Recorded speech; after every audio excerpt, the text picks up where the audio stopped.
Welcome back to West Texas View. Welcome back to the West Texas View. I'm Johnny Lou Avery, and my guest today is Karen Whittemire, who is the author of a brand new book that hit all of the bookstores, both Christian bookstores and mainstream bookstores, on June the 1st. It's a book that you will love. It is almost something that you can hardly wait when you finish it for the second book to come out. Karen Whittemire, this is her first book, and she was contracted by Bethany Press, which is one of the premier publishing houses, and it's characterized as a historical romance for the Christian market, right? For the Christian market. But tell us a little bit about how you chose Coventry, Texas, to set this book in. Sure. Well, I wanted to get some of the history of an actual Texas town, but I wanted to fictionalize it so I'd have a little more freedom of what to do with the characters. Because a lot of times if you set it in a real place, people that lived there and grew up there and have, relatives and ancestors there can tell you that didn't happen here, So I wanted to have a little more freedom, but I did base it on the actual history of a small town called Clifton, Texas, kind of over near Lake Whitney, and they had the railroad come through about the same time, had about the same size town as what I was wanting. So I based a lot of the actual history of my fictional town of Coventry on the actual town of Clifton, Texas. And the descriptions of the little creek or lake. Right. There are actual stream. Rivers and creeks there. All the scenery is basically the same. So we kind of try to incorporate some actual researched areas with my fictional town to give it a little more flavor. And set in the 1880s, you had to do some research to know what women's acceptance was and how they treated women in business and those kinds of things. Yes, there's a lot of research that goes into these historical novels. One of the things that I really wanted to achieve with the plot was I wanted to kind of give Jericho, our hero, his sister, a makeover, a 19th century makeover. Because, we see all these makeover shows on TV and everything, and I thought, that would be fun to do that, but in a historical sense. But I had to answer the question, is that something that could have even happened back then? Did they understand how exercise affects, your physical shape and your health? Did they understand how diet plays a role in all that? So I really had to do some digging to find out, would this even work in a historical setting? So I, started Googling and started, doing research in the library, and it turns out that in the mid-1800s there was a big social reform movement to try to get people healthier. The big shift from the agricultural society to the industrial society brought so many people off of the land where they worked so hard on the farms to more sedentary positions. People worked in factories and worked in clerks and that kind of thing. And especially for women and children, more confined in the cities, they were a lot more sedentary, and they were discovering a lot more health issues that were coming up. So there was a big social reform movement to try to increase the health of these people, especially for women and children. And there was one he was an honorary doctor. He wasn't actually a medical doctor, but his name was Dio Lewis, and he wrote a book. He wrote several books, but one that I quoted from in this book was called The New Gymnastics, was the name of his book. It was written in 1860, and it was all about the benefits of physical exercise for women and children.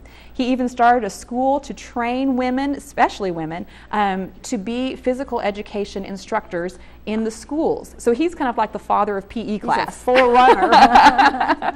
But it was really fun. I was able to find a scanned copy of his book, the whole manual, in Google Books, and so I was able to actually read the actual 1860s version of his book to find all kinds of wonderful illustrations. They used what's called Indian clubs, which to me look a lot like bowling pins, and they would swing them and they would move their arms in certain ways in order to exercise the muscles. They were kind of like forerunners to barbells. Right, well, and they had little wooden dumbbells that they would use. Usually they were only like 2 or 3 pounds, but when you do enough repetitions, even that small amount of weight really makes a difference. They were big into a lot of repetitions, big movements to make your muscles more flexible. Stretching. Right, right. So it was fun. And that was an interesting thing in reading this, is the way you developed it, is that she had been a little bit sickly as a young girl, and her mother had found out about this doctor, Lewis, yes. And so this was set in the 80s, and so this Dr. Lewis's book had come out about when she was very young. Right. And so she had been working with these, and she was very trim and she was healthy. Very athletic for her generation, yes.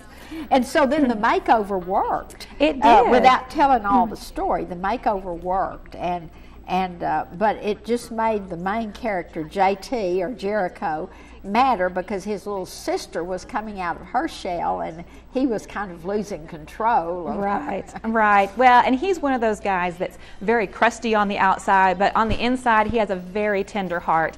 And that kind of goes to show throughout the book. His personality is that he always seems to say the wrong thing. And it comes across as very arrogant or very grumpy. But his actions really speak louder than his voice because he always is doing something kind for one of his neighbors. And he ends up doing a lot of kind things for Hannah as well. But the other character that was one of the minor characters was Louise, Louisa, yes, the laundry store. Right, she was the laundress. Yeah. And so we're going to have to tell a little bit more about her in just a minute because I thought that told a lot about the character of JT when you told what of the things that he was doing without anybody noticing her, because she was a widow with 3 children that had been left when her husband died very suddenly. Right. And she was trying to make a living and send the kids to school on a laundry woman's thing. And so she had this old building that didn't have a good roof, and that's where she did her work. And so he made arrangements to repair the roof and do some other things without her knowing who did it. Right. He was very much a behind-the-scenes kind of guy. But also, as a bank director, I was really interested in the way you developed the banking, the bank president and the bank influence in that community, and in those days, the history of how a bank was really the center of the whole community. Right. And so I love that part. But then when we get down to the conflicts, and we're going to have to save those till after we take a break, but the conflict between Hannah and Jericho that eventually resolved itself into their getting married. And so we'll talk about that in just a few minutes. But again, I want to tell you that these books became available at all of the Christian bookstores and the mainline bookstores on June the 1st. And you certainly need to go down and get one because there's going to be 2 more books coming out very soon that will follow up on these. So I want you to meet Karen Whittemire this morning and know more about her, and we'll be back in just a minute and complete this program in just a minute. Stay tuned. West Texas View will be right back.